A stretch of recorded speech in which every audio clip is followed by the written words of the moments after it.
Welcome in, everybody. This is the Who Fat to Play podcast. I am Ryan.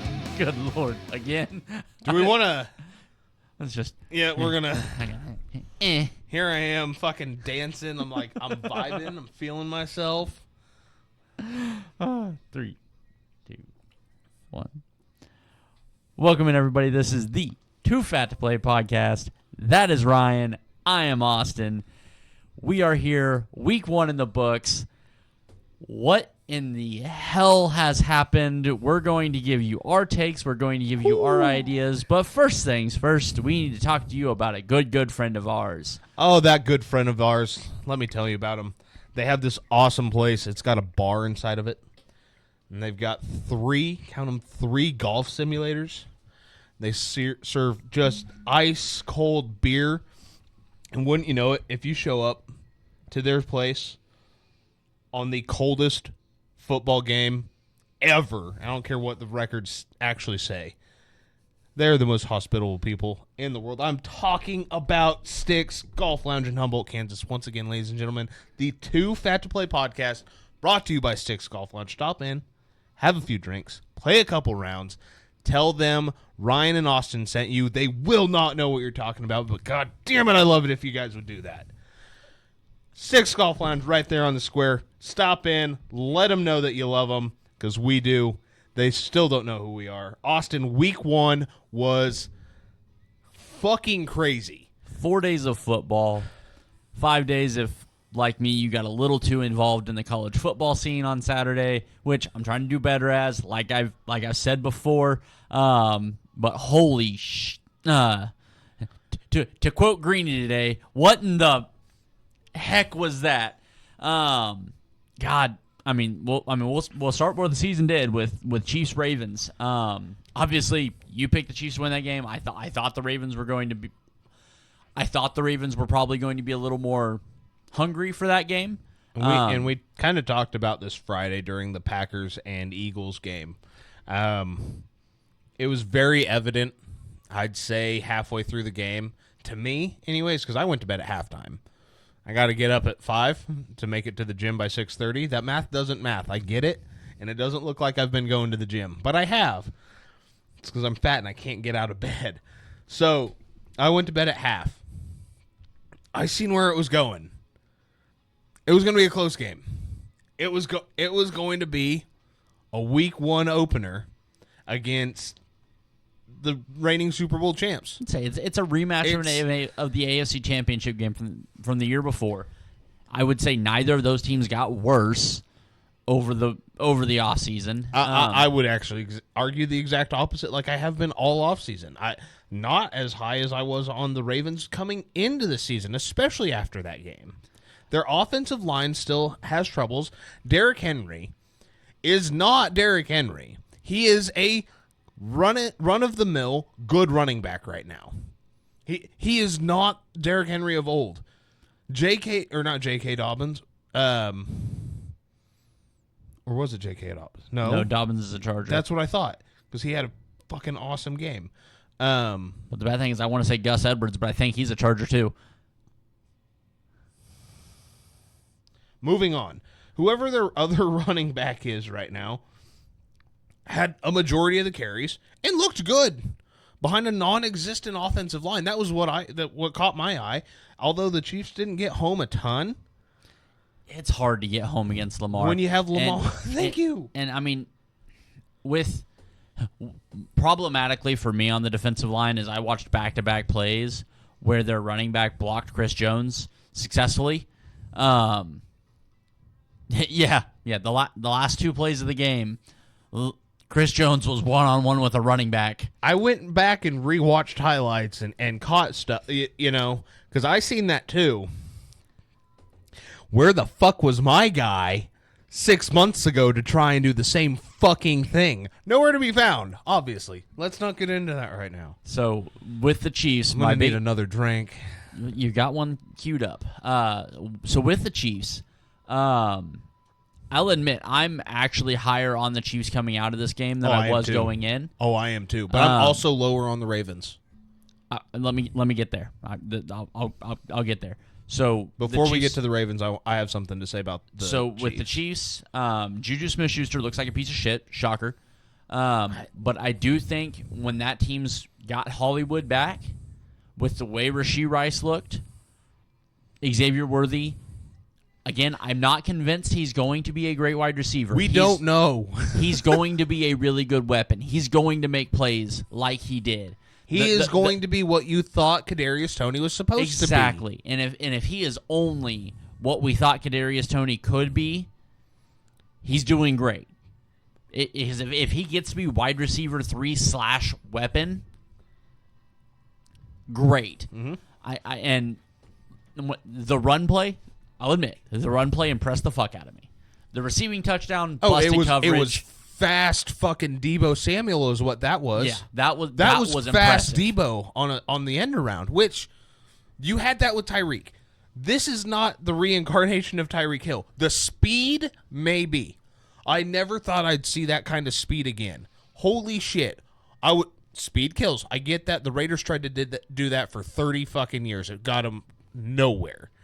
It can work in that offense. And I'll tell you why. Because you have your 2 in Rashee, right? Mm-hmm. And if he's your 3, that's a great 3 to have because you put him out there in the slot, and now it's a mismatch. Unless you have a corner that can move into the slot and you have somebody else to go outside that can run with him. Nobody's going to run with him. You have to double him in the slot, though. Right. Like with your standard slot corner. Yes. There's a couple out there that exist. Absolutely, that can probably go in the slot with him. But in the slot, you have to double him. And whenever you have Travis Kelce underneath of him, you have Rashee Rice to one side of him and Hollywood Brown once he gets back. Because, again, I'm still not convinced Hollywood Brown's anything more than a number 2 wide receiver. With the way Rashee Rice looked on Thursday, that's fine because Rashee looked really good. Yeah, he looked great. He looked very T. Higgins to me, which is high 2, low 1. He looked very Mike Thomas. Yes. Like that was kind of the way I looked at it because a lot of his routes were slants that he turned 8 air yards into 20 yards. It was receiving. a fun. They brought a good, fun offense back to Kansas City, which has been gone the last 3 seasons when they've won 2 Super Bowls. You're right, 2 seasons that Tyreek's been gone. When they've won 2 Super Bowls. Yeah. Oh my fuck! Yeah. It's been boring to watch them win back-to-back Super Bowls. Only if you listen to us will you understand how we're trying to convey that. Yeah. It's not a knock. It's what it is. You had the greatest player of all time, arguably, right? Until he is retired, it is arguably. Mm-hmm. Kind of like until Tom Brady retired, it was arguably with Joe Montana. There's nothing wrong with finally admitting it. There's nothing wrong with that. And maybe for me, just because of how I had to grow up with that, it might take me a while to acknowledge the other side of that because one was a first rounder, the other guy was supposed to be the backup's backup. So where you come from matters. Right. But watching that game, the reason I'm higher on the Chiefs than I ever was coming into the season was because I've been trying to call it for 2 seasons now. And week 1, I was always proven wrong. And obviously it's going to take a few more weeks for me to be proven right on this. That looked like the beginning of the decline of 87. Mm-hmm. He looked very George Kittle out there and not George Kittle with hands. He had a couple of wide open balls that he was almost a decoy. Doesn't mean you can't respect him as a receiver because he's been doing it for so freaking long. But the moment you disrespect him as a receiver, he's going to have 7 for 120. Yes. Like, that's obviously. And he's still a high-level security blanket.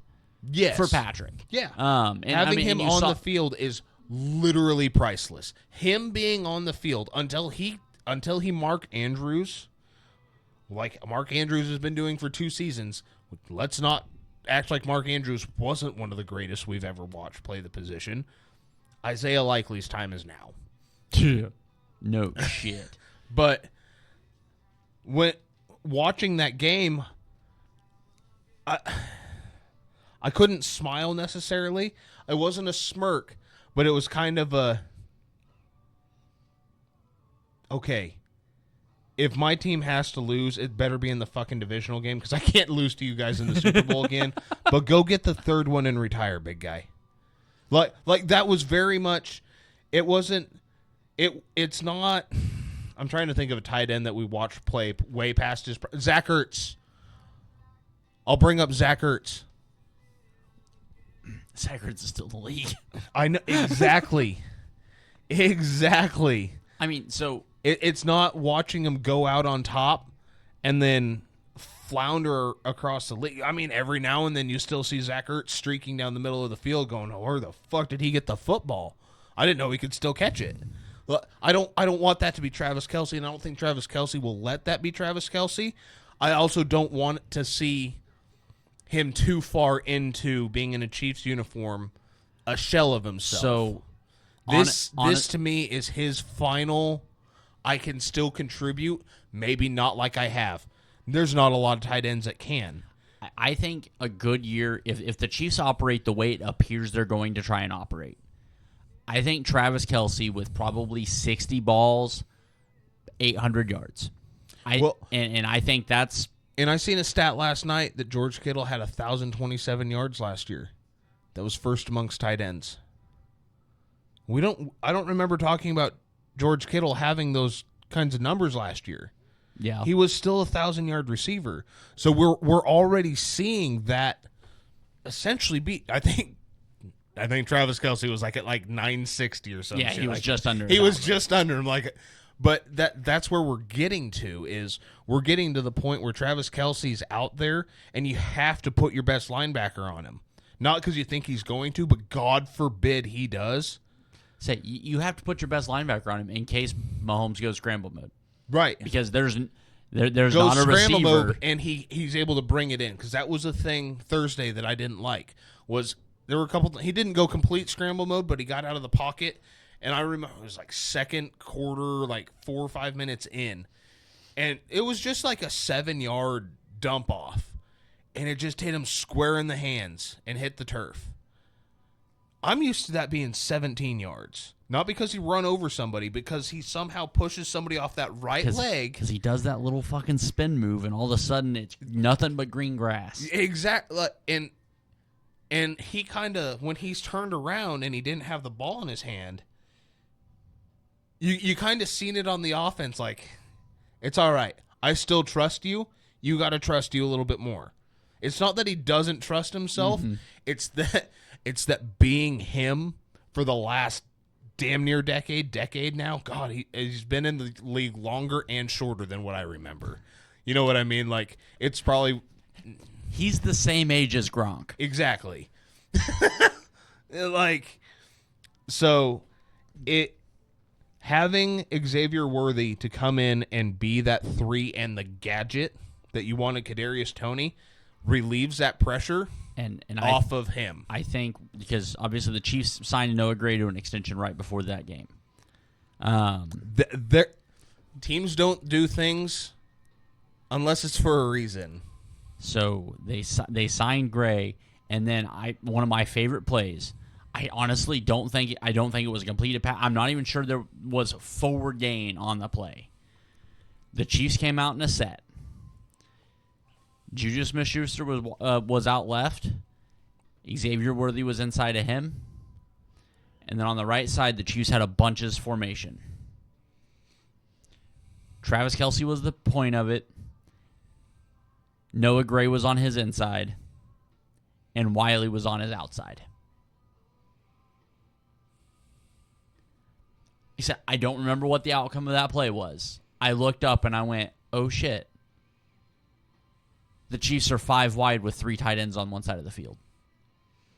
And having Noah Gray to the inside, where Travis has lined up all these years, it's not a complete passing of the torch, but it's definitely a, hey, so I think you're our pass catching option right now. You're not our every down linebacker. We bring you in on third downs to run a 2 tight end set because Isaiah Pacheco. Did you see the video I sent you earlier? Yes. I'm on crack and run. Yes. Isaiah Pacheco. Yes. But now you have the guy that was the pass catcher who's been pancaking motherfuckers. Yeah. In Baltimore. I mean, just he when him and George got together for tight end U, he asked George this year, he goes, all right, so how do I block? And George is like, okay, how do I catch? Because I seen that last night too. It's a very nonchalant acceptance of my role is different, my age is different, my play type is different. So I think He'll think still fucking. I want to get that across because people. Oh, yeah. Again, I've been called a hater by fucking everybody and their dog when it comes to this. He'll still burn your ass. he's still gonna have 7 for 120 and 2 tutties somewhere sprinkled in there. Yes. Like, in the next week, he's gonna have 6 drops, just quick 7-yard turn back or in routes, like just a quick over the middle. It's going to be something stupid. All too often we see the quote unquote down, the spiral down for a player. And instead of just embracing it, like he seems to have, because when I seen him out there thrashing defensive ends for Isaiah Pacheco, in the past, he's gotten in there and he's blocked. When I'm seeing him go feet over head, George Kittle laughing on the way down, I'm like, he knows. He'll never admit it because that's a game. Yeah. That's a strategic game planning weakness at that point. He knows.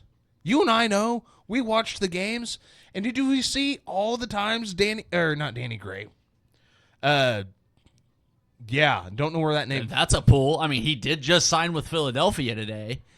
Yeah, no shit. Practice squad, but Philadelphia. Noah Gray, I don't know, completely lost all train of thought there. How Noah Gray was getting targeted. Not a lot, but unless you're Noah Gray, it was a lot.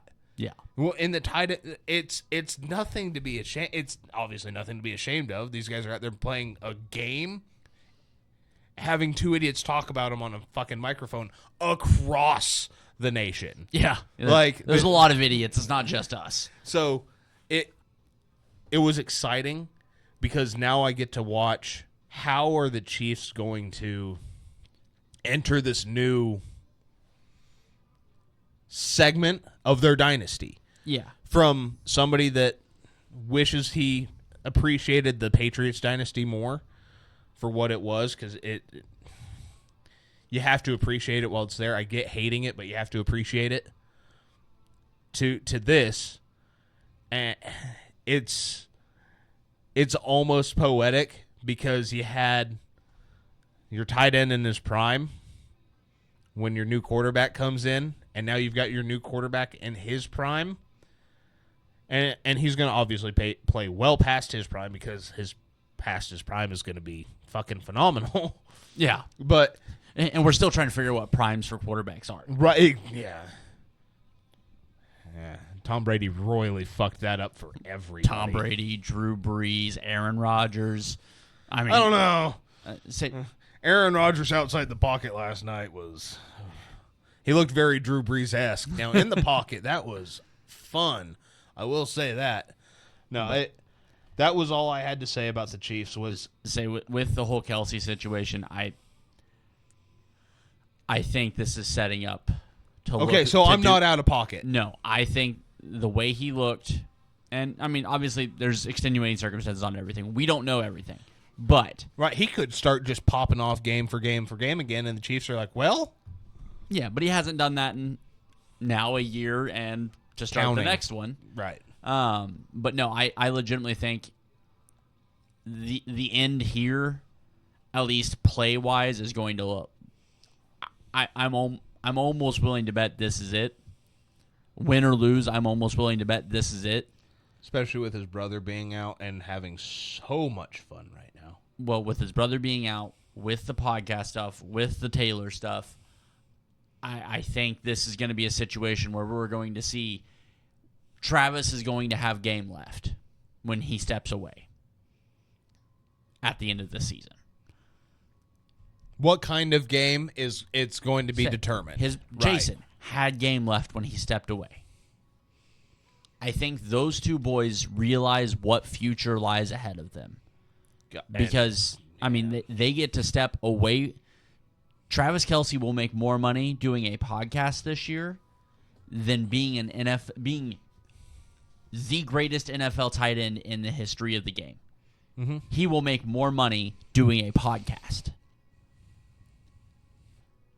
At some point in time, the business decision gets real easy, because as soon as he steps away, they have new heights. They'll be on Monday Night Football. They'll be on whatever whatever studio show they want. Could you imagine them joining the Manning brothers on Monday night? I honestly, Scott Van Pelt with the Mannings and the Kelces. I honestly expect the Kelces to turn into either Fox or CBS's version. Oh God, it'd be fucking awesome. That's what I anticipate is it'll be Thursday night. They'll go to Amazon. They'll be standalone for Thursday night. I didn't think about that, because they're already signed with Amazon with the pod. That could be an interesting development. That's a good pull. But yeah, no, I think that's exactly what's going to happen. 2025 is going to be so fun. I think Travis is. I think this is, whether they'll say it or not, I think this is going to be his farewell tour. Just because I believe that, and if they win, that cements it. There's a target on your back now. Way to put a bigger target on your back. Right. Because now you have 31 teams that are like, we're not going to let you go out on top. Right. So I think that's where Travis is at, and I and they would literally do that out of respect. There's no bigger respect than people having that kind of. And I don't.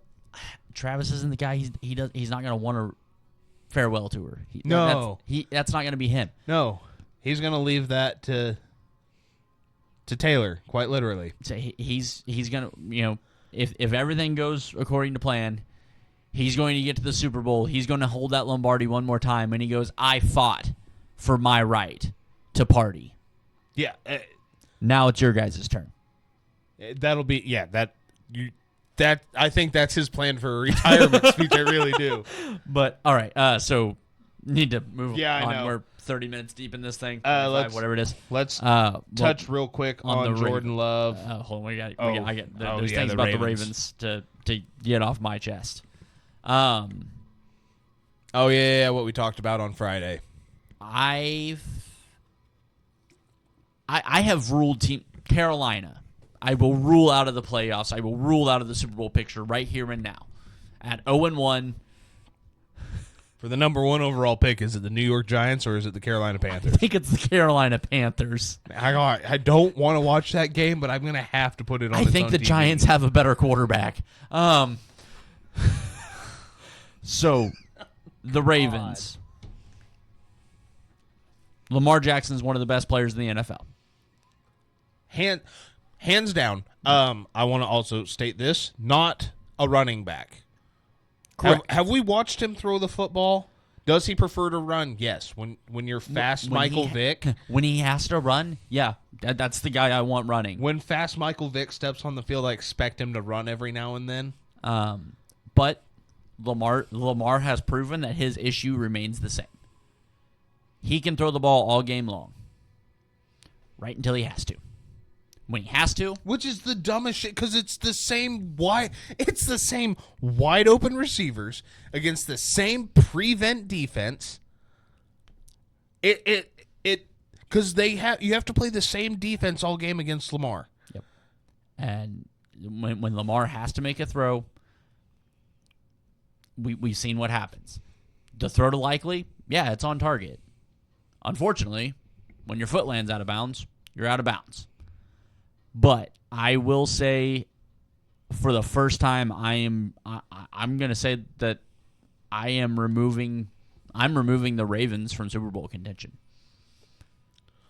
I hereby second that. And my reason has almost nothing to do with what happened on the field. They will not make it because of victim mentality. Somebody else's fault they lost the game. It was somebody else's fault. It's always somebody else's fault. And it's not. We've heard Lamar take responsibility. We've heard John take responsibility. We've heard other players. But when you have a loss like that against the Chiefs, who have had your number, just like you've had other teams' numbers in the past, I'll bring this up. When the Niners lost the Super Bowl, what did you hear? I should have did this better. I should have done that. It wasn't. Well, Nick Bosa was held 99% of the time out there. Yeah, because I watched the Jets game last night too. Guess what? Nick Bosa gets held every play. That's Nick Bosa playing football. If they called it, it'd be first in 96. Like, you'd never get a playoff. But not once. Yeah, middle of the offseason. Well, fuck, I really wish we could have had this back. Well, it sucks, but at the end of the day, the teams that make it back to the Super Bowl, I should have never left it in their hands. Mm-hmm. I should have never let it come down to that play. The right tackle, McKivitz, I should have never not looked at Chris Jones. Brock Purdy, same play. I should have got the ball off sooner. Juwan Jennings, same play. I should have cut my route short to try and get into the end zone. Yeah. You guys taking responsibility for something that's not their fault. Sometimes shit just happens, and you can't change it. Isaiah Likely made one of the most athletic, best catches I've ever seen. I get wide open in the middle of the end zone, but he found the soft spot in the zone coverage. Mm-hmm. And he proved that he's Lamar's scramble buddy. Like 1,000%. And that's great. But when the game ends, all you can talk about is their players. All you can talk about is how I still think it's a touchdown. Whenever clear video evidence, it's not. All Lamar would have had to come out and say after that was, I missed Zay Flowers wide open the play before. It should have never come down to Isaiah. I missed 3 throws. Like, even if he takes it back to one play, just the play before, yeah. And if he goes, I should have never had to put Isaiah in that position, then Isaiah has to clap back and be like, no. You put us in a position to win. I didn't get my foot down. Because in that game, you weren't going to come out and blow the doors off. If you really thought you were, you obviously are delusional. Yeah. It's Austin and I talking about the Super Bowl last year beforehand. Both of us fucking delusional. I'm going to score 30. Well, you're not going to even score 20. It was like 22. It was the dumbest shit. Like, neither one of us were right. Except you were right about the winner. I was wrong about the winner. Like, yeah. That's all it came down to was, well, fuck. I didn't. Like, when all you wanted to talk about was, well, I don't even remember what his fucking number was. Wasn't even suited up on the sideline. 88. Peyton Hendershot. Cheap push. Okay. And I will say this. I'm not saying you're wrong. I agree with Roquan Smith. Yeah, I'm not saying you're wrong. Patrick Mahomes flopped on that. But at the same time, that's the reason you lost. Yeah. The refs calling that incomplete because your toes landed out of bounds is the reason you lost. Yeah. Let's go back and rewatch the tape.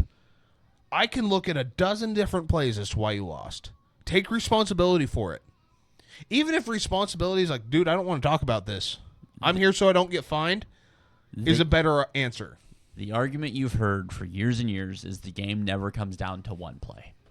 But the comments that really caught me with after that game was a little bit of Voodoo Ranger hard tea for all of you that are wondering.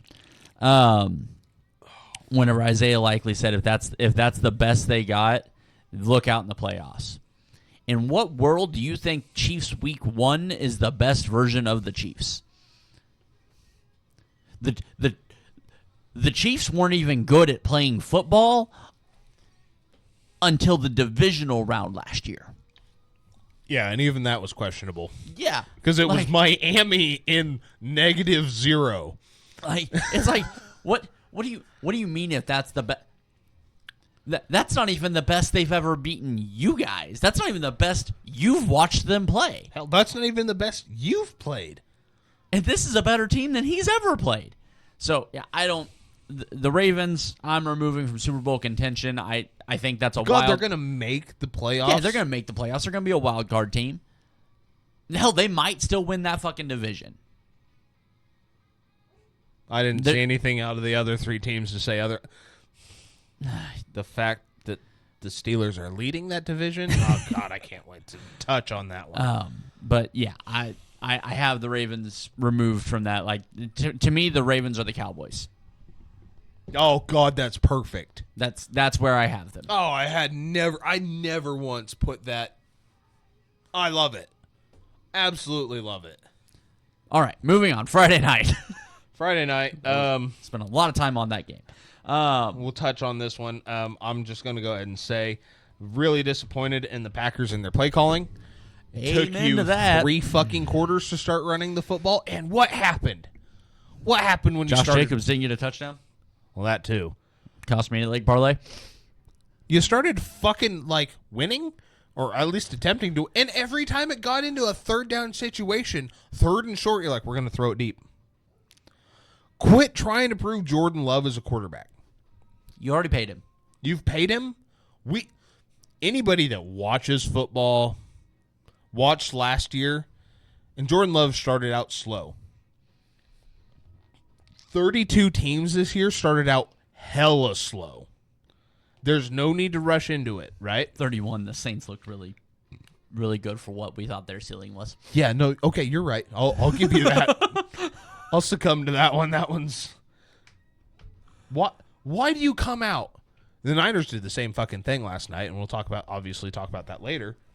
Why come out and just go, we're going to bomb it deep, throw it deep, throw it deep, throw it deep? For every bit of that game, the Eagles looked like dog shit, and you let them back in. The Eagles didn't win that football game. The Eagles did not look good. And anybody out of Philadelphia that wants to tell you that they back, they're going all the way this year, or that that's one of the best teams in the league. They weren't better than the fucking Packers. Matt LaFleur couldn't call a goddamn game to save his life. What'd I say? We were cooking dinner. First quarter, I said, run the damn ball. Just keep running the ball. In the first quarter, Josh Jacobs didn't have fuck all. He had like 4 rush attempts for like 0 yards. Yeah. And then it seemed like they were like, well, if we hand it off to him, their interior defensive linemen get tired of him running up their fucking face mask, and they don't want to hit him. Break off a 12. Break off a 7. Break off a 6. Break off a 9. What? Why are we launching it deep? I hated the way that... And then you go and get your fucking quarterback hurt. Yeah. You put him in a situation for him to stand in there and have to try and make a play. We get it. The Niners showed you that the Eagles' back end is trash. That's with Deebo Samuel and Brandon Ayuk. You have young guys. And the left tackle. Right. You have no offensive line to pass block. Run blocking, they seemed fine. They really did. They got it together in the second half, and you could run the ball at will. You march down the field. And from the 10 to the 10, they did that. And then they got to the 10, and they're like, 3 passing attempts. All to the end zone. Yeah, I was not happy with the play calling from Green Bay. I will say, with Philly, and it is a signing that I completely forgotten about. Completely slipped my mind. Saquon looked really good. Yeah, he looked great. Like Saquon looked like Saquon. He did. That was good to see. But the wild card I'm going to put in Philly's pocket for this, and this is basically all I've really got to say about Philly here, is I forgot who was their starting right guard. Because the last year's starting right guard is now playing center, and Lane Johnson is the right tackle. Pretty good side of the right side of the line, no matter who the right guard is. Mm-hmm. Do you know who their right guard is? No, I don't. Their starting right guard is Mekhi Becton, The tackle? the former left tackle of the New York Jets.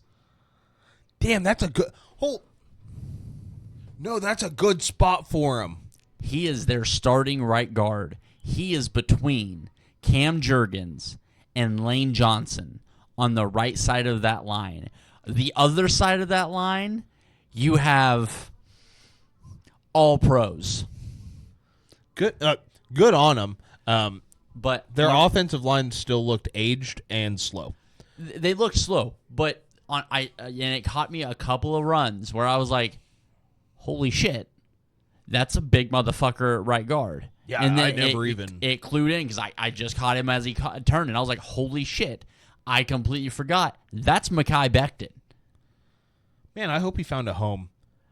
I really do. Dude, you get to pair him with two borderline Hall of Fame offensive tackles. You get to pair him with one of the best guards in football, one of the best centers in football. Because, like, Jason Kelce even said, Cam Jurgens is an upgrade over Jason Kelce. You've got Jason Kelce drafted in the first round. Right. Like, athletically. That's what you've got. So, the Eagles' offensive line, if they can get a little more nimble,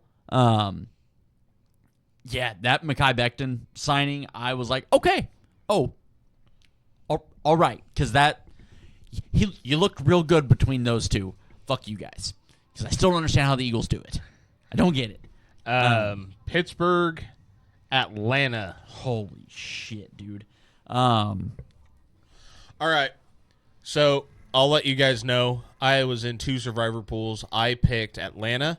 I felt fairly confident. Not at any point did one of these games this week did I feel confident 1,000% outside of no way in hell the team that didn't know who their starting quarterback was going to be because their starter was hurt all the preseason and then was suddenly healthy for the regular season but was hurt right before week 1. The Steelers. Or the Patriots and the Bengals. In one of my survivor leagues, there were 39 teams. 19 people picked the Bengals. One idiot picked the Falcons. 20 teams knocked out. Actually, probably more than that because there were other teams picked. I don't know. That being said, I think the Steelers made the right choice in starting Justin Fields. And it appears they're going to do so next week. I don't think that's the wrong choice. We thought he should have been the starter going into the week. Yeah. He looked like the same Justin Fields that was running around trying to make plays in Chicago last year. He still had the shitty throws, and then he would come right back around and have the greatest throw of your life. And George Pickens seems to love that guy. Because as soon as he's one-on-one on the outside... I think George just loves him because whenever he is one-on-one on the outside, the ball gets thrown his way. Whether it makes it there or not, which it didn't matter because he went and got it. Yeah. So George Pickens is a legit wide receiver 1 in fantasy this year because of Justin. Now if Russell Wilson's out there, I'm dropping his ass and I'm picking up Pat Freiermuth. Oh, about dropping. He's going to bench for a minute. But, yeah, dude, like I said. Why was that game so fun to watch? You don't sound like a guy that had Bijan Robinson as a very integral part of a 10-leg parlay of touchdown scores that had plus. I didn't, plus but I had him in odds. I had him in 2 fantasy leagues out of my 5. Okay, but you didn't have him with a parlay with plus 53,000 odds on it. I did. So dumb. God, Falcons. I fucking called it, did I not? I not? I'm not. Obviously, we'll find out this week, but so far it feels like I was right on this one. Just because Kirk Cousins is there doesn't mean they're going to be good. Yeah. Falcons.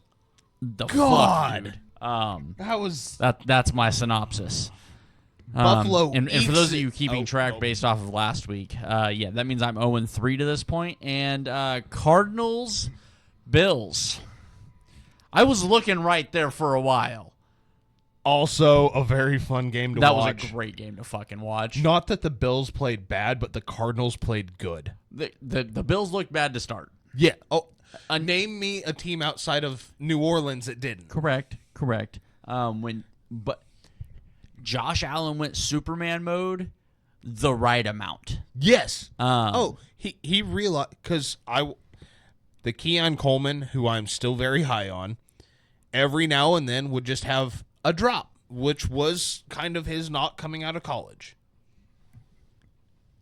I still love his Coles take with the yellow jacket or Macy's, but like he realized, he goes, on the plays that he needed it the most, he goes, I can't trust you quite yet.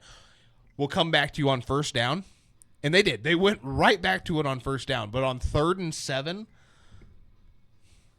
my man, Josh Allen, who is the biggest wild card in football, but arguably still the second greatest quarterback that we have playing right now, showed you why he is regarded as such and should be. At no point did he ever look like Ken Dorsey was his offensive coordinator, where he looked lost and confused. When they said run the ball, he looked at the linebackers and said, I don't know if we should, and still handed it off. Even when it was a negative 2-yard gain, he was like, he would like point over and be like, we're going to go with my play call this time? No? Okay. And then it was like 3rd and 3, and he goes, we're going to go with my play call this time? And you kind of seen the OC go get him. And it's like they have him on reins. Nope. Listen to me. Okay, go out and have some fun. Listen to me. Listen. That's what the game looked like. And when it looked like the Cardinals should be running away with it, at no point did him or the rest of the offense, like we've seen in the past, panic. Yeah. They kept to their game plan, which was run, throw, or run, Josh does Josh things. Josh hurdles 2 defenders and gets hit as he's crossing the goal line. Yeah. That play terrified me. Watching him, I was like, "Oh God, he's gonna break everything." I thought a linebacker was gonna die hitting him. That's what I meant by everything. So, is this the Bills that's gonna win the Super Bowl? No. They're gonna be fun to watch. They're gonna make the playoff. Like if they play like that for 18 weeks, that's a 12-win team that wins the East. Slides in at probably the 3 seed, gets a home playoff game. Obviously, that's a 50-50 shot. Yeah. Depending on who they're playing, they'll go on, play in the divisional round, and God knows what happens then. It's going to be the same Bills that Bills and the defense. I'm sorry.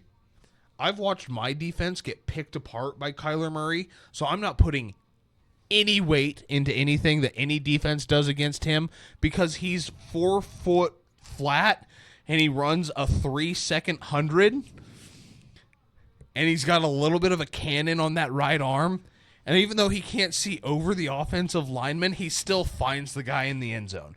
I'm convinced like he's got like one of those clear visors that has the Madden overhead cam. Yes! I don't know how else he plays football.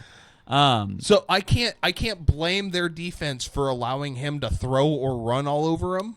I think the test and whenever we find out what the Bills' secondary is, because they didn't look great. Again, Kyler involved. Okay, I think the true measuring stick is Thursday night. They play Miami on Thursday. I would agree with you if Miami showed me anything this weekend.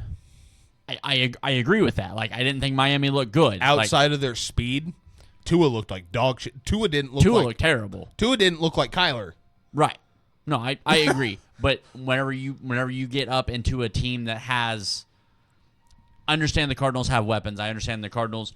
Granted, I still don't understand how Marvin Harrison Jr. had 1 catch for 4 yards. But I do think there is a certain level you've got to figure out and we were never going to know in week 1, but you've got to figure out what that defense really is. Right. And I do worry about the top side of that defense. Moving on, God damn it, Titans Bears. Will Levis single-handedly won this game for the Titans and then turned around and handed it to the Bears. On his knees. Yeah. Quite literally. Yeah. Like how in the fourth quarter he had what, 3 picks? I don't even know. The Bears defense looked good. Yeah, it was a good defense. It was a good That was a defense. good defense And you on were the field. fucking picking them apart for 3 quarters. Picking them apart. At no point the pass rush was getting home all game. Mm-hmm. They had guys locked up all game, but on 3rd and long, Will Levis would just like put it there. Or he'd find D-Hop, who's still in the league. Love that guy. And he would just find him deep somewhere along the line. You say still in the league, and I say he's still not a Chief. And now we have to listen to all these motherfucking talking heads talk about how fucking Caleb Williams and the Bears are a scary team. Caleb Williams had 107 total fucking yards. He had a 48% completion percentage. 48%. And you're telling me that's the number 1 overall pick? I should be excited for that? Bo Nix was out there running for his fucking... The Titans don't have a defense. Bo Nix was out there running for his life, making plays. He had a couple of bad throws that turned into picks. Running for his goddamn life, trying to make something happen. Yeah. Jaden Daniels, in a lost game, he had his stats by the 3rd quarter. They were playing from behind the entire time. Jaden Daniels was out there looking like a franchise quarterback. Fucking Bo Nix was. Michael Penix looks like he could have run the fucking offense. And you're telling me that Caleb Williams is going to be the greatest goddamn thing? No, that's Trevor Lawrence. That is the same fucking player. I am not, until he wins a Super Bowl single-handedly. Single-handedly. And if he has to do it Mahomes-esque, fine. If he has to do it Brock Purdy-esque, fine. I'll succumb to that bullshit where he's loaded with talent. The last time I looked, we were talking about the Bears giving him all the weapons in the world, and he comes out and puts up 107 fucking yards in his debut, and we're crowning him the next fucking king of the NFL. Hey, man, that's 97 yards more than John Elway put up game 1. No, I mean, it was... Yeah, it looked bad. I mean, I'm not ready... It wasn't good. I just said it looked bad. I know. I've been on this shit for fucking a year and a half now. It just he never once had command of that offense. I agree. Never once. Bo Nix, even when they were down, throwing a pick, come out the next fucking drive, clap his hands like, all right, let's go down and do something. Did they? Not really. But it's the Broncos. Who expected them to? Yeah, Hell, they kept it but closer. Bo Nix is a seasoned vet. Stetson Bennett Jr. I don't get it. I can't be the only one out here on some shitty fucking podcast who just doesn't understand why Caleb Williams never surpassed like a 50% or like a 56% completion percentage at USC. That's not going to cut it in the NFL. I'll bring it up to my guy. You know what Brock Purdy averages? He averages like 67.2, which is low. And yet he's like, you have to be accurate. Unless he just gets accurate overnight, which you would think a guy as sure-handed as fucking Keenan Allen would help that. Dude, I have my worries about Keenan Allen. But no, I mean, I'll move the mic out of the way. 'Cause I could go off on this for fucking hours. I get that, and like I said, Caleb Williams was not good. That was bad quarterback play. There was a lot of bad about that game. It's not like the offensive line was fucking letting him down either. That's the other thing. When Justin Fields was running for his life last year, he was running for his fucking life. Caleb Williams had a clean fucking pocket to be passing from, and he couldn't deliver the goddamn football. Yeah, I mean, he was extremely hesitant. Like that, it was one of those situations where the NFL's not that fast in the preseason. That's exactly what it looked like. So no, he owes that Bears defense. But like, yeah, Will Levis got some issues there. Tennessee is probably going to be in that top 5 pick-ish range, I think. Chicago, I think 6-ish, 6 to 8 wins is still probably the ceiling there. I'm not ready to bury Caleb. Just we've seen a lot of good quarterbacks have terrible week ones. I mean, we. You're right, and you're right, but there's a difference. There seems to be a difference in those. Yes, but again, John Elway went 1 of 14 for 14 yards. Yeah, I get it. Like I said, I'm not here. I'm not gonna take. Obviously, I'm not. John Elway had a good completion percentage in college. It's fair. Peyton Manning had a good completion percentage in college. He didn't throw very many picks. He walked into the league and led the league in picks.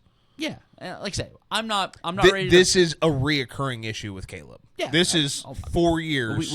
We talked about this. Like I said, on Madden, I take Caleb Williams 100 times out of 100. Yeah, because obviously you can control his decision making. His skill set doesn't worry me, and he's going to have plays. He's going to have games where you're like, oh my god, that's the greatest thing I've ever seen. He had 3 throws this weekend where it was soft, but quick. Like the touch on the ball was perfect, and it would just float into the receiver's hands downfield, and then the very next play, it's say that.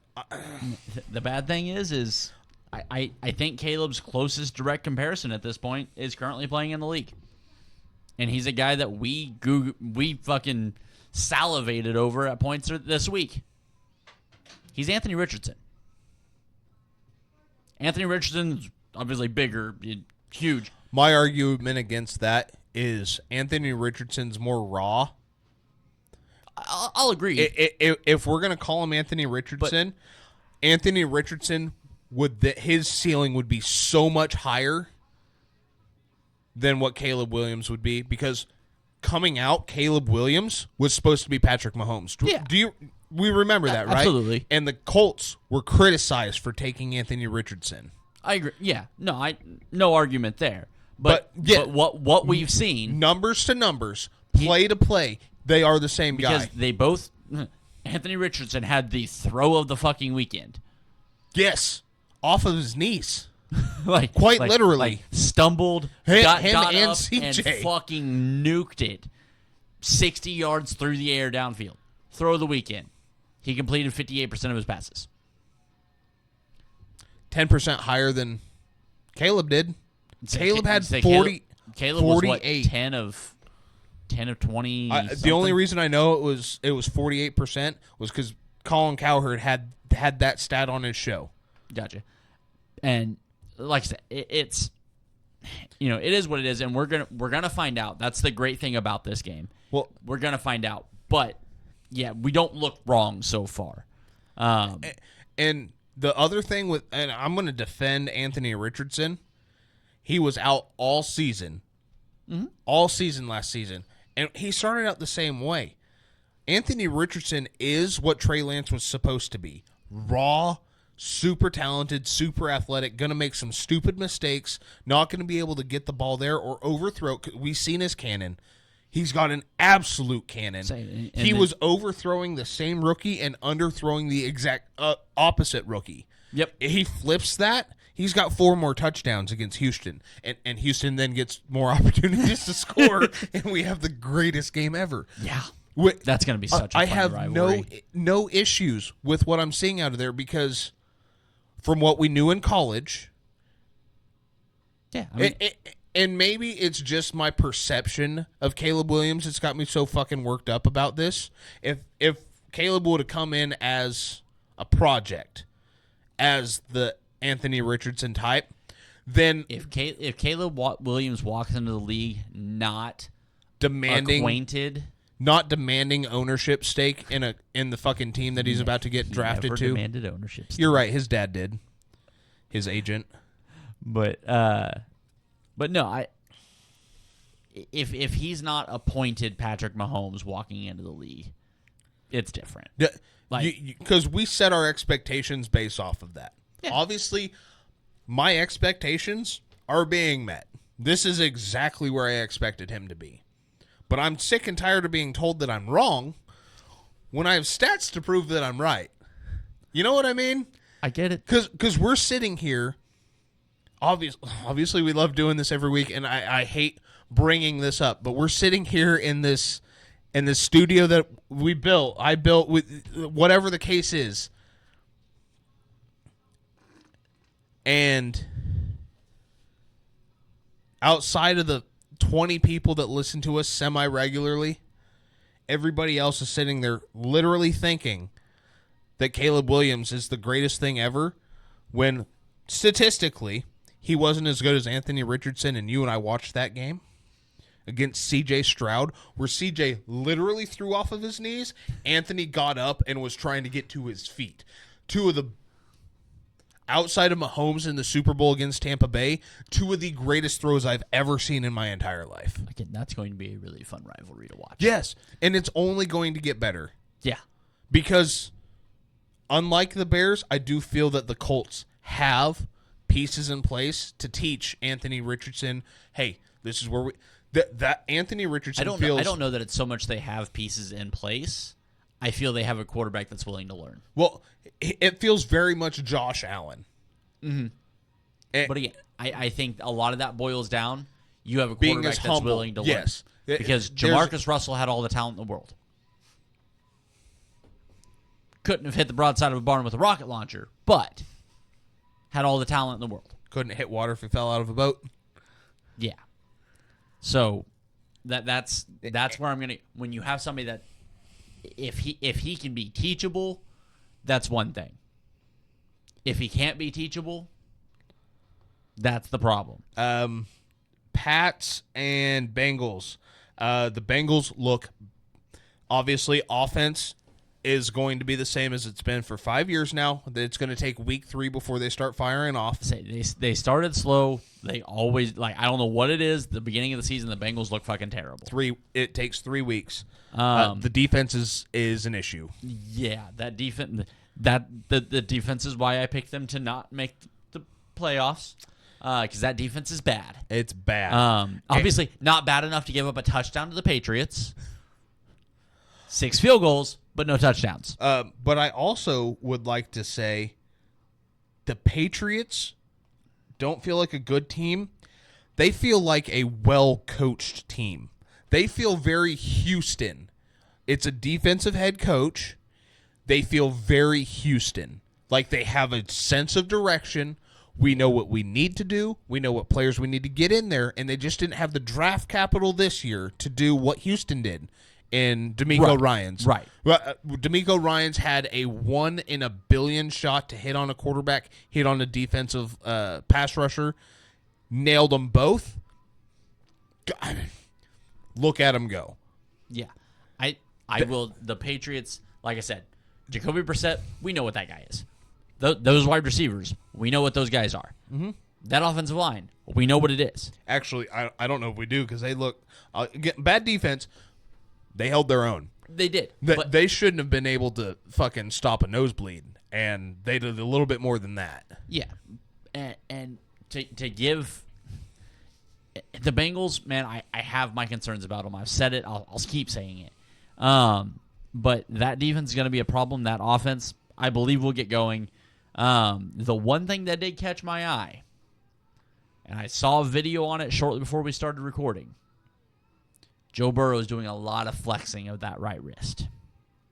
A lot of flexing of that right wrist. Rolling There's it around. A lot of discomfort there. Yep. Something to keep an eye on. Obviously, no inside fucking details, so we don't have anything to go off of. Texans, Colts, we talked about that. We've kind of talked about it.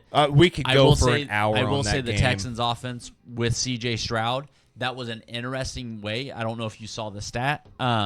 They put up an air yards per receiver stat. Nico Collins had 130 air yards in that game. Tank Dell had 117 air yards in that game. Stephon Diggs had 8. I don't know how you're deciphering that. Let me tell you how I am. He's got 2 guys that he trusts downfield, and Stephon Diggs knows where he's at in his career, where he knows I'm going to be over the middle. He gets to be elite underneath. Oh, my God, that team is terrifying. I'm glad you interpreted that stat the exact same way I did. God. You've got Nico Collins, huge deep threat. Tank Dell, huge deep threat. So now you Oh, get to, fuck. There's Stephon Diggs. He just caught the ball 3 yards across the line of scrimmage and ran for 30. They literally had what Kyle Shanahan was trying to build in San Francisco. They have, because he has shown you he wants to push the ball downfield. The way he built his team was we do best on short and intermediate routes. Houston has done it the exact opposite, where they have one guy underneath and everybody else to blow the top off. Mm-hmm. So now they can open up the middle by blowing the top off. But in the same sense, you still have Tank Dell and Nico Collins, who are also still really good at slants. Oh my God, that is that's the greatest stat you could have brought up. Yeah, terrified the fuck out of me. Dolphins, Jags. Jags look fucking terrible. Yeah. Dolphins look fucking terrible. And then the Dolphins look like the Dolphins. Yeah, and then the Dolphins look like the Dolphins. A little upset. I took Tyreek to score 2 touchdowns in that game after he got arrested. Yeah, just okay. Carolina Saints. Carolina is your number 1 overall draft pick. They might actually get to make that pick this year. The Saints, I don't know what the Saints really are. I don't really believe they're that good. But I do believe Carolina's that bad. I do believe Carolina is absolutely. They might be worse than that, actually. But good God, that was fucking terrible. Bryce Young, welcome to your last year as an NFL starter. Yep. And I'm sorry if I feel like I'm going fast. I realize we're an hour in and we are halfway through the games. Yeah, and we have another show to record after this. Correct. Vikings, Giants. Hey, man, that I might be a little wrong on the Vikings. I know it was the Giants, but Sam Darnold was everything, including efficient. He started 14 of 14. That's not a Sam Darnold we've ever seen before. He looked I know it was the Giants, but at no point has he ever in his career looked that calm, collected, and efficient. I like the fit. I feel like they came into this game as a Sam Darnold being a bridge, and he still might be. They have a season to figure it out. Mm-hmm. He does that for 18 weeks. They win 11 games. Bring him back. By all means. Put him on a 1-year prove-it deal again. Put him on a 1-year deal and tell J.J. McCarthy, earn it. Yeah. Because guess what? If J.J.'s not right, cool. We're going to roll with him again. Yeah, because what are you going to... You get to pay him... He's been discarded from the league. He kind of got his shit together last year as a backup in San Francisco. He got to sit in an offensive-minded... He got to sit in that system. Yeah, and then go start in that same style of system. Yeah. And now you've got him. I like the fit. Obviously, we all kind of looked at JJ as being the guy, and he showed it during the preseason in his first and only game. I have my serious concerns, but... I really liked the one game that he showed us before dying. He didn't die. His knee exploded. Well, same thing. So... I really liked what I seen out of Minnesota. I was thoroughly impressed. I picked New York to win that game because I thought Minnesota's offense was going to be that bad. Wrong. Wrong answer. It wasn't just Jay Jets. He was distributing the football. On New York's side, I can do 2 things at once here. I can tell you that Daniel Jones, obviously, and I've been saying it for how long has he been in the league? I said 5 draft years? day. Yeah. Daniel Jones ain't him. But, guys, that's still a human being out there. Holy shit. Like the Vikings defensive players have started coming out and being like, we knew when they started to turn on him. Like, they quit trying. He was just making that bad of mistakes. If you give Austin and I the same $40 million a year for 4 years, We're also going to sign up for a job we hate. yeah. I get it. He kind of asked to be the quarterback of the New York Giants. He didn't ask, per se, to be signed to a $140 million contract. His agent did. We don't know what he believes. Maybe he does believe he's the starting quarterback in the league, but my God, guys. I mean, I think at that level, To stay after the game and wait for him to leave, to boo him, come on. yeah. Got to be better than that. I can feel bad for the. If you respect somebody, you have to be able to walk up to them, give them a hug, and be like, "Dude, this ain't for you. This ain't for you." There's nothing wrong with. Who knows? That could be Kellen Moore. I'm not saying it is. Kellen Moore was not a good NFL quarterback. Correct. He seems to be a pretty damn good offensive coordinator. Maybe not Super Bowl winning, but he's definitely going to make it to all those fringe teams and be a damn good OC. Yeah. We don't know, but he's not a quarterback. New York, you have to move off of him right now. You have to. You're still paying him regardless. Try and win some games, and if you're not, bench him because I don't. Where mental health is at right now in the country, I don't want to know how that fucking ends. Yeah. Yeah. The Giants are in trouble in a lot of ways. Raiders, Chargers.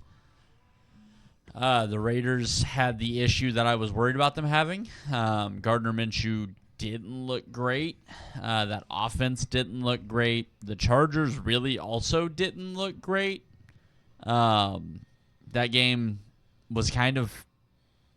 Honestly, that game was pretty boring. There wasn't a whole lot really going in that game that I think really excited much of anybody. No, I mean obviously the Chargers didn't look great, but they looked more well-rounded. The defense, they looked like they looked like the much better team on the field. right? Well, and what was crazy to me, just kind of keeping tabs on that game, was that's a worse Chargers team, talent-wise, than it was last year. Mm-hmm.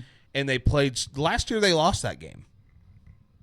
I have no issue saying that. Last year they lost that game, and this year they're better coached. There's an I can't believe I'm gonna fucking say this because it's become a meme. There's an aura around them that how we've used that a handful of times over the last 2 seasons. Fuck off. But no, the Chargers, I don't know where to feel on them just yet because It still feels like 500 ball to me. it does, but it's also Harbaugh, which means they're going to play spoiler for something. Mm-hmm. Harbaugh might be the greatest football coach we've ever seen. No, that's a hard pill for people to swallow. He did everything at Michigan. He did everything at Stanford. Do we remember what the Niners were before and after Harbaugh? We know what the Chargers were before with Brandon Staley. So, I mean, if given the chance to build this, Harbaugh might turn it into something. They've got really good bones to this house. They do. They've got a quarterback that you still have a Bosa that's towards quote unquote the end of his prime, but you still have a Bosa on the team. You've got players at key positions. Got Khalil Mack on that team.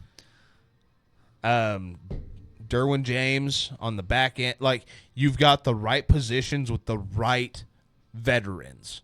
Mm-hmm. If you get the right guys in there that are young and talented to come out, and that team can very well be. Hell, that team could be something this year. I don't see it, but it can very quickly turn around. I think that team's wide receiver room because I genuinely believe there is one legitimate wide receiver, one NFL starting wide receiver on that roster, and it's their rookie. Josh Palmer he's a good third guy to be your deep threat. Quentin Johnston isn't a good fifth guy. Ladd McConkey is a good wide receiver. Yeah. No, I agree.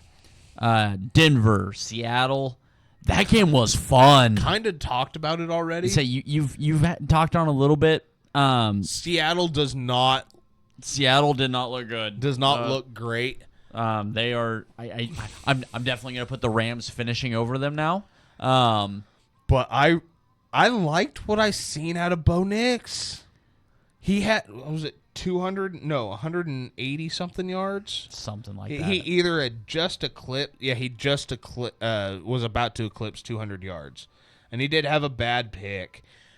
They were getting their asses handed. Like, I'm not trying to make excuses for it, but when you're out there trying to win a football game, instead of let your defense fucking carry you, but as you don't at all feel hung up on Caleb Williams. like what I seen out of him was very much franchise-esque, very, dare I say it, Baker-esque. I can live with that.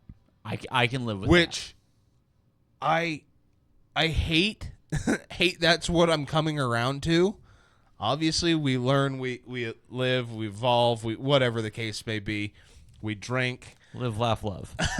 But if he's able to come in and be Cleveland Baker Mayfield, Sean Payton can fucking work with that. Yeah. And on the flip side of that coin, Geno Smith. I thought he was in a Jets uniform there for a while. That was as sudden as the turn to get Geno of last year going. That was a rough turn of the cards there. Speaking of the Browns, the Cowboys throttled them. And I still think the Browns are a good team. And I genuinely they're a quarterback shy. I will say that the funniest meme going around. Oh, okay, you're gonna say it. I was gonna say the funniest meme outright that I've seen right now is that it's the most Browns thing ever for Baker Mayfield to now be a better quarterback than Deshaun Watson. That is the greatest fucking shit because to treat Baker as they did there, we talked about it at the time. I can still not be a fan of the guy. Obviously, I've been coming around as he's been. I don't know what it is. Quarterbacks going to Tampa Bay that it makes me come around on him, but something about the Bay, man. But no, the way they treated him in Cleveland. And another thing Colin Cowherd had to say today while I got to listen a little bit in the office was Baker Mayfield was very much Cleveland. He was very much underdog. He was he was too Cleveland for Cleveland. The living, he brought it up as the living in the stadium commercials were very Cleveland. Like that's what you want out of your Brown. I was sitting there going, that might be one of the best takes you've ever had. And he's found a home in Tampa Bay. But the Cowboys throttling him made I felt like that the Browns to be 4.5-point favorites coming into the season. Yeah. I've been saying that for 2 shows now. Doesn't make any sense. Yep. And they proved it. They proved as to why it made no sense. Washington, Tampa started to get on. God, that game was fun. At no point was Washington fully in it. Washington wasn't going to win that game, unfortunately, because I picked them in the Survivor pool, which is probably why they weren't ever going to win that game. But, dude, Jaden Daniels proved he's an NFL athlete. Oh my God! Maybe not franchise quarterback. Maybe whatever, because the throwing left room to be desired. Yeah. And again, I'm not going to put a whole lot of stock in it. They're rookies starting week 1. That's never been a recipe for success. No, ever. And where I could say him and Bo Nix had the leg up was they were playing from behind and they were trying to push the ball down the field. And I think... And then making plays with their legs. Like, when the play wasn't there, how many times did we see Bo Nix roll out to his right, looking for a wide receiver downfield, nothing there, and he take on a linebacker?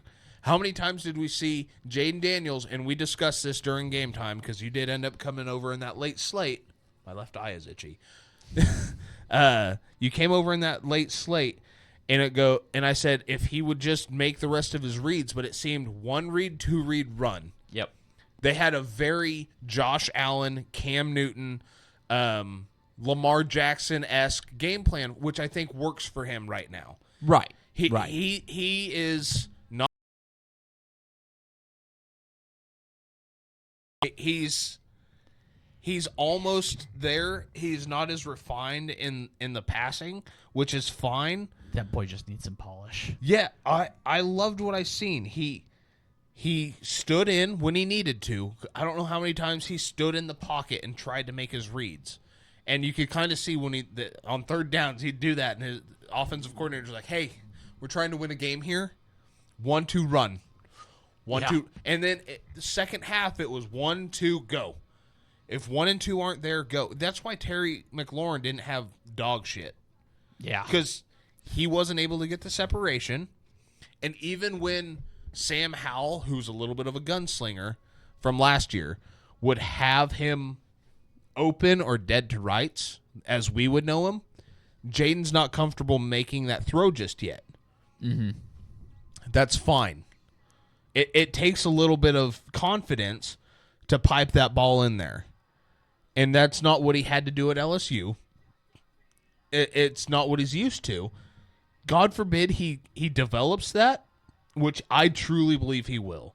What the skills we seen on the football field Sunday was that's a guy that's out there to try to win. They were down, I don't even remember what the score was.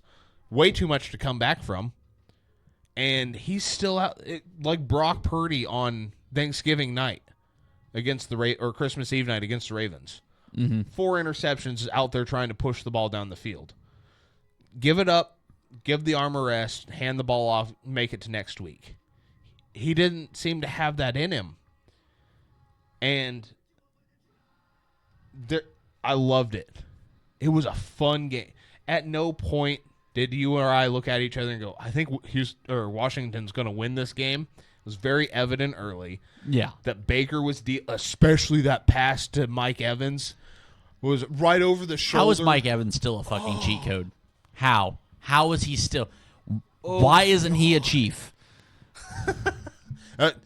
Well, I mean, you did hear the reports and stories from this offseason, right? Where he almost signed with the Chiefs and then decided to stay home. No, I fucking know. I fucking know. Hey, Ryan, I fucking know. Yeah. Why is he not a Chief? Like, okay. I understand why he's in Tampa Bay. I get it. I fucking get it. Why is he not a Chief? The Bucs are a fun team to watch. Fuck yeah, they are. That's not a Super Bowl winning team again, but that's a fun team to watch. So that's a team that could win its division, especially if Atlanta looks like that. And they're just fun. They're feisty. They're gonna fight. They're Tampa Bay. They are so that they embody every bit of being a Buccaneer. Yeah, they're fucking. It's I couldn't help them. that. Stupid. We're going to move on. I will argue probably game of the weekend, Rams, Lions. I fucking loved this game. I was rooting for the Lions because obviously I have the Lions doing big things this year, and the Rams. I think the Lions proved it. I think the Lions proved it, but I think the Rams also proved it. No, so my issue with the Rams was when it came down to it, because the Lions are very much, we talked about it, they're going to out-dirty you. Yep. It might not be true dirty. The end of the game, it came down to it. Matt Stafford, Cooper Kupp, obviously Puka Nakua's hurt. Mm-hmm. He's on IR for 4 weeks. You have these guys, they're just beat to all the hell. Gets into overtime, and the Lions, who are built for that shit, obviously they come out on top. Mm-hmm. There's another team in the NFC that's built like that, and it's mine. We've talked about that for 3 years now, on and off the podcast, before the podcast, during the podcast, and now we will continue to talk about that. There's just a couple teams in the NFL, quite literally 2, maybe 3, depending on how Houston wants to play it, because they seem finesse. It scares me if they start getting that you're not going to out-bully us. Yeah. But that proved it to me right there, that the Lions, they're not going to win every game. They were never going to win every game. They're going to out-dirty and beat the fucking piss out of you until you either roll over and die or you finally rip their throats out. Yeah. That I agree. team is the total embodiment of Dan Campbell. I couldn't ask for any more, and it's so Detroit. God, it was so good to watch. I loved watching Detroit. But my thing with the Rams did that, and if anybody is wondering if Matthew Stafford is washed, the answer is obviously a fucking no. No. Because Okay. that guy... Said it before, I'll say it again. Matt Stafford is Patrick Mahomes before Patrick Mahomes. Exactly. And can we stop acting like Pat did it first? It's not that Pat's not doing great things. He hasn't thrown it behind his back, okay? Let's put some fucking respect on. I get it. He had mega. I'm not talking to you. I know you know that. Not talking to you. Matt Stafford's him, guys. I get it. 8 years he had Megatron. It never stopped. The dude's a walking Hall of Famer. Do we remember when he dislocated his shoulder, threw a game-winning touchdown pass, and then cried off field because he was in so much pain? Yeah, Matt Stafford's still that dude. And made, arguably, I would say, had probably one of the best quarterback performances of opening weekend. Like, as a quarterback, I would say he was one of the best-looking quarterbacks we saw all weekend. And they did that without either starting offensive tackle. Yeah. That's my caveat with the Rams, is they did that without either starting tackle, and then they lost one of their all-pro linemen during the game. But I mean, that just obviously the 2 being out, but it just shows you where they're going to fall in the NFC. I agree. They're going, I'll call it right now, they're going to take one against San Francisco. They're going to end up splitting, probably each home game. Or, as stupid as it sounds, they'll take each away game. That's honestly how I would expect that to be. Is they'll catch the one in Santa Clara, SoFi, Levi South.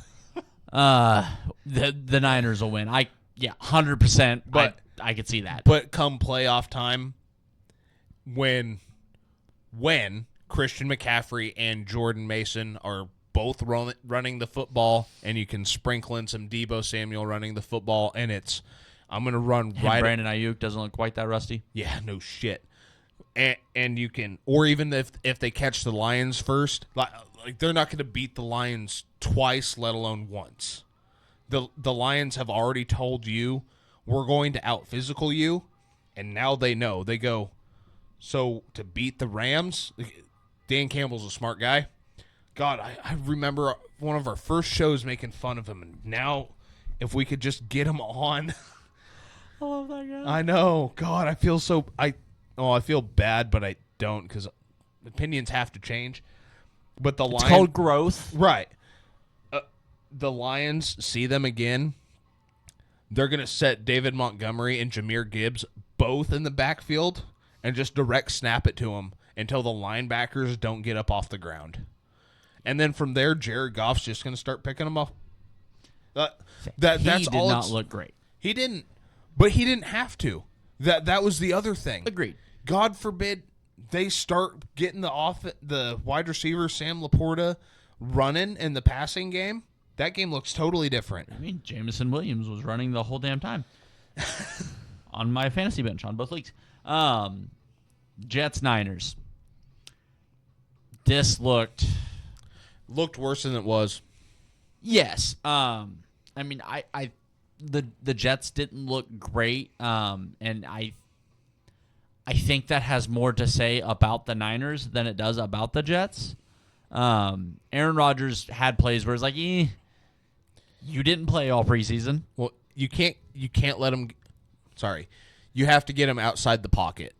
Mm-hmm. Aaron Rodgers at 40 is not Aaron Rodgers at 38 in Green Bay outside the pocket throwing dimes. Right. Quite literally. As soon as he got out of the pocket, ball was all over the place. You get him running around, he's not the same guy. In the pocket, that throw to Alan Lazard over the middle of the field for a 30-yard touchdown, I can't. What's my corner supposed to do? So, my thing there is like, they threw the flag. You're talking about the false start play, the dead play where he threw the touchdown to Lazard. Yeah. I don't understand. Like, if you're the defensive end and you are that far offsides, keep coming.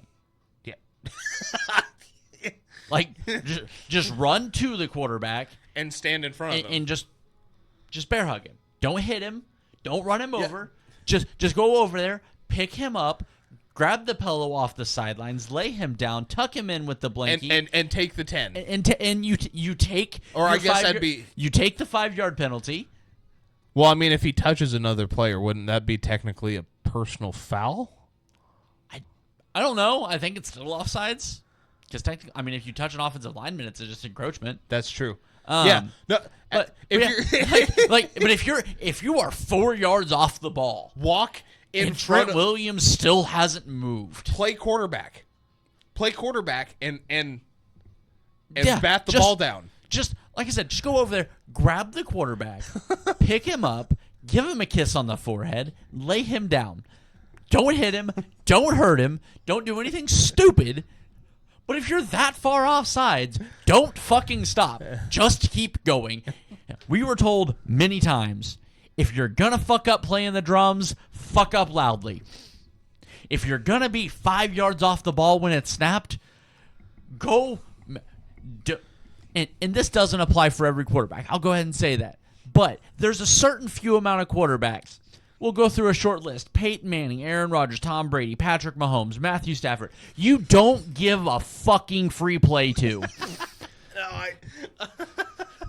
Go pick his ass up. Make them blow the fucking whistle. Swim over the offensive line to where there's no snap. Like, do whatever you have to do. Yeah, do some. Fuck.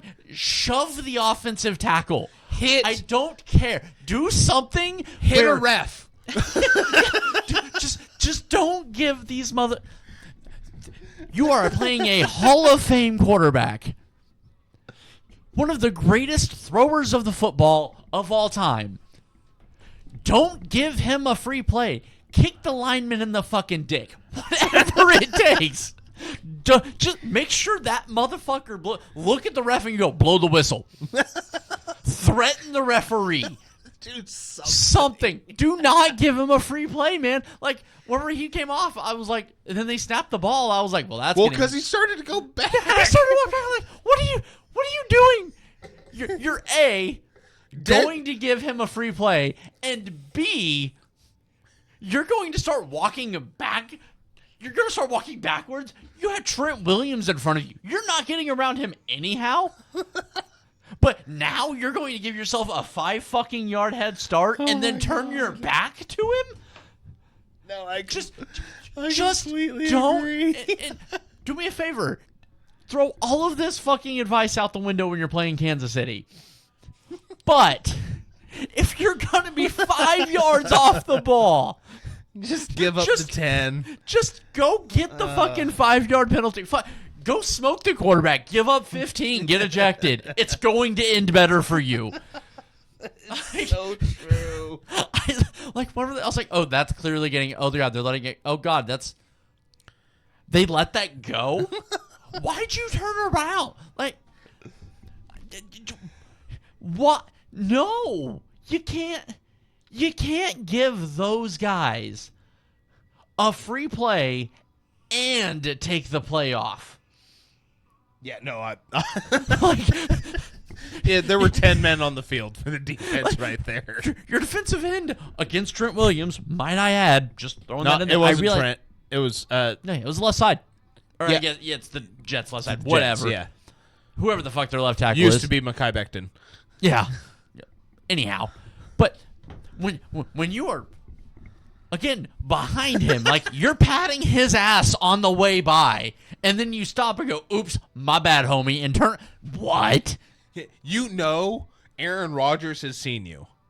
Like, you've made eye contact. He is staring you down, and he's going, "What?" Like, his hands are shaking, and it's not Parkinson's. Yeah, but He's yelling, Yeah. "Snap the fucking ball!" yeah, get the thing back here so we can, if nothing else, guarantee us 5 yards on this play. Oh, you're gonna let me go? Oh, Alan Lazard's hands up in the fucking End zone, yeah. running between cover 2 because they thought the fucking play was dead. So he just fucking chucks it. Guess what? If you're gonna give Aaron Rodgers no pass rush and just be like, fuck it, somebody's out there somewhere, I don't give a shit who the somebody is, Aaron Rodgers is gonna hit that throw 11 out of 10 times. It wasn't even like I couldn't be mad at it because I kind of thought the same thing during the play. I was like, well, Just go pick him up. Don't hit him. Don't smoke him. Don't rip his fucking head off. Just go and be like, push him. You can't throw the ball that far. He probably can, actually. There's a few that can. If I'm holding you in the air. Like, don't be wrong. I expect Patrick Mahomes to be like, hey, come here, pick me up. While you have me in the air, I'm going to try and chuck this 40 yards downfield. Since you were offside, it's free play anyhow. Oh, I threw a pick, not a big deal. And then, of course, everybody's going to be like, oh, Mahomes gets all the calls because they threw a flag before he ever even snapped the ball. But, holy shit. Whew, that got a little heated. Anyhow. So, I want to put everybody at ease. If you're a Jets fan, the Jets are fine. Okay? Say that game did nothing to tell me that the Jets are terrible. They didn't look good. I'll admit that. But that did nothing to tell me that they were terrible. It did not change my views on Robert Saleh as a head coach. It did not change my views on who you guys are as an offense. It actually strengthened who I thought you guys were as a defense. Because for the first half, the Jets defense looked great. I mean, getting home, Brock Purdy was off balance. They started to find their rhythm. But, I mean, at the end of the day, you have a team that has been riddled with injuries for 3 or 4 years now. Your quarterback stepped on the field holding an American flag last year, handed the American flag off, and then his leg imploded and then exploded. So you never got to see him because he played with Zach Wilson all year. So, you have no idea. There's no continuity. You played no preseason games with any of your starters. That was incredibly evident. Give it week 4, week 5. We'll know who the Jets are. Yeah, I agree. The fact they hung in there as long as they did is kind of a testament. At the same time, I really thought the noise was going to be a lot worse for the Niners than what it was, especially with Trent Williams signing like Monday. Let's say he signed his contract about 36 seconds before the game kicked off. Brandon Ayuk, 36 seconds before that. And then 90 minutes before game time, Christian McCaffrey's out. Yeah. But I was looking at that going, wow, this is a recipe for disaster. My offensive line outside of the first half looked great. Dominic Pooney on the right side, KU. Rock Chalk, baby, my God, he held it down. Trent Williams didn't allow a single pressure. The most rust on the offense was Brandon Ayuk. Yeah. And Nick Bosa had the same thing. Fred Warner had the same thing. George Kittle. These guys. Peyton Manning kind of went off.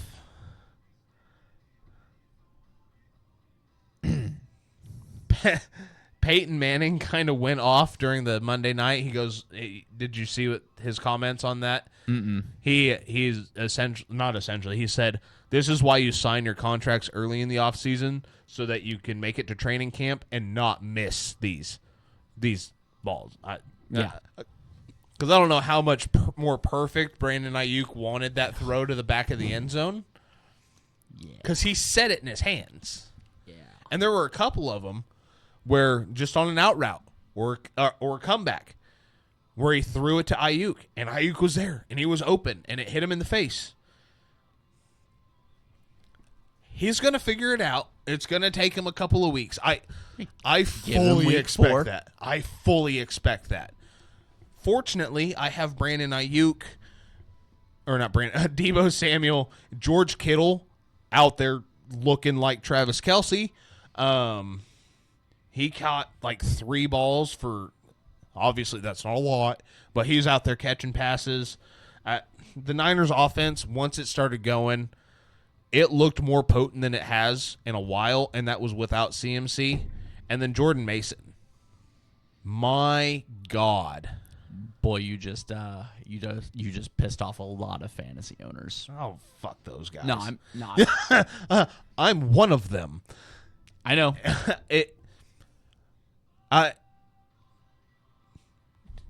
We're going to get to watch Christian McCaffrey for 2 more years. Because worst case scenario, Jordan Mason falls off playoff time and Eli Mitchell comes back next year. And again, I'm going to go ahead and say it again. I said it at the bowling alley last night. You said it when you walked in the door today. I was asked at the bowling alley, how is Jordan Mason and at the time it was, I believe, 77 rushing yards. Let's not forget, yes, you have one of the greatest running backs on your roster. Under Kyle Shanahan, you've had one of the greatest running backs on your roster the entire time. Just for the first 5 years, it was somebody fucking different every fucking year. That offense does not need Christian McCaffrey to produce a 1,000-yard rusher.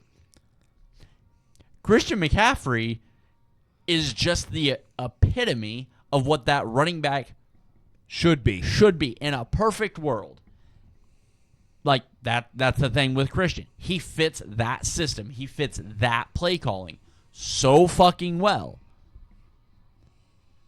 Let's not pretend that Kyle Shanahan hasn't produced star running backs out of fucking garbage men his entire tenure in fucking San Francisco. No, how many different 1,000-yard rushers have you had? And Jordan Mason, JP Mason, however they want it, because the Niners players call him JP Jordan Mason to everybody else, apparently. He was out there looking like CMC if CMC wanted a little bit more contact. If Frank Gore was in this system, that's what it would look like. I mean, he absolutely crushed it. I couldn't feel more happy for the guy. Now you can run a 2 running back set. You can run the pistol with Jordan and CMC.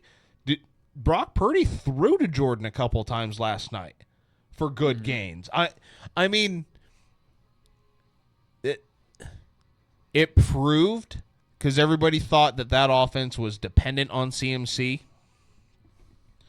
It proved that that offense is dependent on Kyle Shanahan, and Kyle Shanahan having a quarterback that wants nothing other than to run the offense.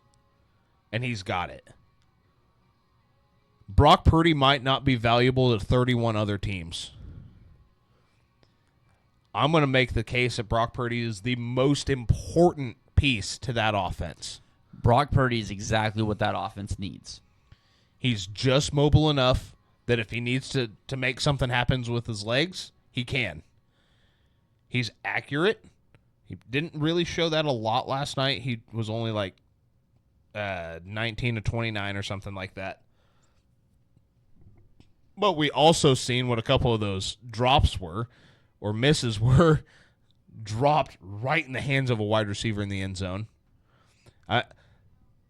The only thing that I'm concerned with was that they had 8 straight trips to the red zone and scored 2 touchdowns. Yeah. Which, again, I think not rusty Brandon Ayuk solve some of that. My big question there is what's Juwan's health look like moving forwards after what was a obvious hip drop tackle. Oh my God, Juwan. You and I have been very high on Juwan Jennings for a while now. This is nothing new to anybody that's been listening. The guy's kind of a fucking stud. And to get him for 2 years, $14 million seems like a bargain. Stupid. But he aggravated his ankle last night. He did come back in, but he's day-to-day. I fully expect him to have a lightened workload. I would probably give him the week. Well, and the way Jacob Cowing looked like in the preseason here at week 5, Ricky Pearsall, who was on the sideline and at the game last night after being shot a week ago, I want to brag on my team a little bit. Remember that meme? Dog. Team's just full of dogs. Did anybody watch Fred Warner last night? I watch Fred Warner all the time. I mean, that team's picking up right where they left off. Yeah, I see that. We're at $1:45, so we're going to be wrapping up here quick. But, yeah. I have questions moving forward, but at the same time, I feel like I shouldn't. I have questions too. How long until you believe me on 20-0? So with that being said, we're gonna get out of here for this one. We still got our picks to make in the next show. Did not intend on this going for an hour and 45. Thank you for still hanging around. We do appreciate you more than you know, even if we really don't know who the hell most of you are. But it's fine. We love you all. We're gonna get out of here. Be kind to each other. Love one another. And since they're the same, fuck the Ravens. I wasn't ready. I remember the joke from the beginning, but I just wasn't ready.